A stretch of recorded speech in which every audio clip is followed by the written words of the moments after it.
પરસોત્તમ રૂપાલાનો વિરોધ વધુ ઉગ્ર બન્યો છે। રાજકોટ અને અમદાવાદ બાદ આજે ધંધુકામાં પણ સંમેલન યોજાયું। ધંધુકામાં ક્ષત્રિય સમાજનું મહાસંમેલન યોજાશે। આજે સાંજે ધંધુકામાં ક્ષત્રિય સમાજનું સંમેલન યોજાવાનું છે, જેમાં અલગ અલગ જિલ્લાના ક્ષત્રિયો સંમેલનમાં હાજર રહેશે। તો રૂપાલાના વિરોધને લઈને રણનીતિ ઘડવામાં આવશે। ધંધુકા ખાતે ક્ષત્રિય સમાજના સંમેલનને લઈ તૈયારીઓ પૂર્ણ કરવામાં આવી છે। રાજકોટ લોકસભાના ભારતીય જનતા પાર્ટીના ઉમેદવાર પરસોત્તમ રૂપાલા દ્વારા ક્ષત્રિય સમાજ તેમજ રજવાડાઓ વિશે જે ટિપ્પણી કરવામાં આવી હતી તે ટિપ્પણીનો મામલો દિવસે ને દિવસે ઉગ્ર થઈ રહ્યો છે।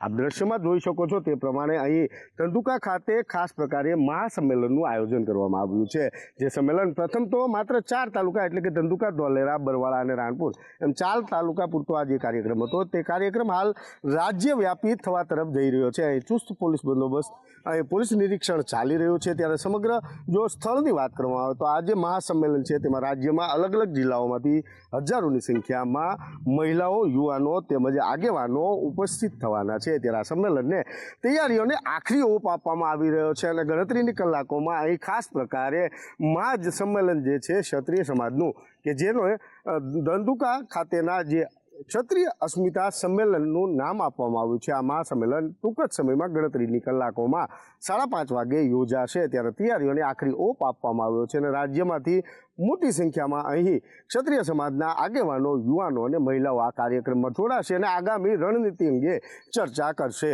વિજયસિંહ ચુડાસમા, સંદેશ ન્યૂઝ, ધંધુકા।